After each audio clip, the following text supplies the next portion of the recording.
오늘은 우리의 건강에 대해 매우 흥미로운 이야기를 나누어 보려고 합니다.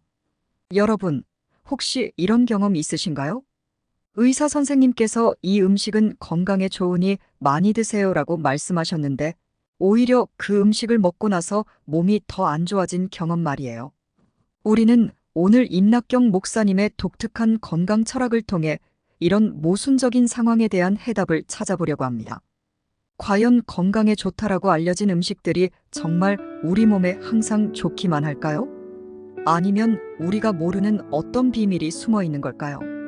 임낙경 목사님은 평생을 건강과 치유에 대해 연구하신 분입니다. 그의 철학은 매우 단순하면서도 깊이가 있습니다.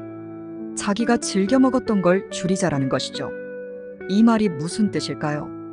우리가 알고 있는 건강 상식과는 조금 다른 이 주장, 함께 파헤쳐 볼까요? 먼저 임낙경 목사님의 독특한 이력부터 살펴보겠습니다. 그는 자신을 돌팔이라고 부릅니다. 하지만 이는 단순한 겸손의 표현이 아닙니다.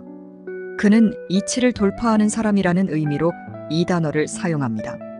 정규 의학 교육을 받지 않았지만 오랜 경험과 관찰을 통해 독자적인 건강 철학을 만들어낸 것이죠. 임 목사님의 주장 중 가장 충격적인 것은 암에 대한 견해입니다. 그는 우리나라 암 사망률이 30%가 넘지만 실제 암 사망률은 2%도 안 된다라고 말합니다. 이게 무슨 뜻일까요? 그의 설명에 따르면 대부분의 암 환자들은 암 자체가 아니라 항암제의 부작용으로 사망한다는 것입니다. 이 주장은 매우 논란의 여지가 있습니다. 하지만 여기서 우리가 주목해야 할 점은 현대의학이 제시하는 해법이 항상 최선의 답은 아닐 수 있다는 것입니다. 임 목사님은 항암제의 독성을 해독하는 것이 중요하다고 강조합니다. 그리고 이를 위해 음식을 활용합니다. 여기서 우리는 임 목사님의 핵심 철학으로 돌아갑니다. 자기가 즐겨 먹었던 걸 줄이자. 이 말은 단순히 절제하라는 뜻이 아닙니다. 그의 설명을 들어보면 우리 몸에 병이 생기는 이유는 종종 우리가 좋아하는 음식을 과도하게 섭취했기 때문이라고 합니다. 예를 들어 계란이 건강에 좋다고 알려져 있죠. 하지만 임 목사님은 양계장을 3년 운영하면서 계란을 너무 많이 먹어 오히려 건강에 문제가 생겼다고 합니다. 즉, 아무리 좋은 음식이라도 과도하게 섭취하면 문제가 될 수 있다는 것이죠. 이 관점은 우리에게 매우 흥미로운 질문을 던집니다. 과연 균형 잡힌 식단이란 무엇일까요? 모든 영양소를 골고루 섭취하는 것이 정말 최선일까요? 아니면 우리 몸이 그때그때 필요로 하는 것만 섭취하는 것이 더 좋을까요? 임 목사님의 철학은 여기서 한 걸음 더 나아갑니다. 그는 시대별로 유행하는 질병이 다르다고 말합니다. 일제시대에는 영양실조, 70년대에는 건강의 전성기, 80년대부터는 관절염, 90년대부터는 암. 이런 변화의 원인을 그는 음식에서 찾습니다.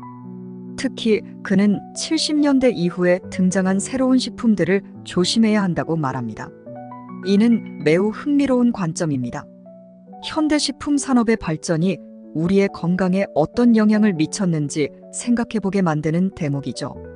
하지만 여기서 우리는 주의해야 합니다. 임 목사님의 주장이 모든 사람에게 똑같이 적용되는 것은 아니라는 점을 그도 인정합니다.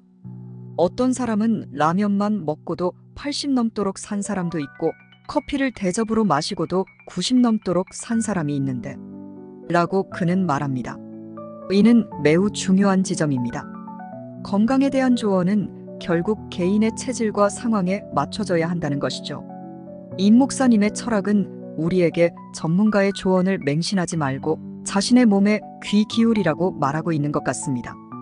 자, 여기서 우리는 어떤 결론을 내릴 수 있을까요? 임 목사님의 주장을 100% 받아들일 필요는 없습니다. 하지만 그의 철학은 우리에게 중요한 질문을 던집니다. 우리는 정말 우리 몸에 귀 기울이고 있나요? 건강에 좋다라는 음식들을 맹목적으로 따르고 있지는 않나요? 우리의 식습관은 정말 우리 몸에 이로운 방향으로 가고 있나요? 이런 질문들을 스스로에게 던져보는 것, 그것이 바로 임 목사님의 돌팔이 철학이 우리에게 주는 가장 큰 선물이 아닐까요? 건강은 결국 자신과의 대화에서 시작됩니다. 오늘부터 여러분도 자신의 몸에 귀 기울여 보는 건 어떨까요? 어쩌면 그곳에 여러분만의 특별한 건강 비법이 숨어 있을지도 모릅니다. 우리의 여정은 여기서 끝이 아닙니다. 건강에 대한 탐구는 평생 계속될 것입니다. 하지만 오늘 우리는 조금 다른 시각으로 이 여정을 바라볼 수 있게 되었습니다. 임 목사님의 돌팔이, 철학이 우리의 여정의 작은 등불이 되어주길 바랍니다. 건강하세요, 여러분. 그리고 무엇보다 여러분의 몸이 들려주는 이야기에 귀 기울이세요. 거기에 여러분만의 특별한 건강 비법이 숨어 있을 테니까요.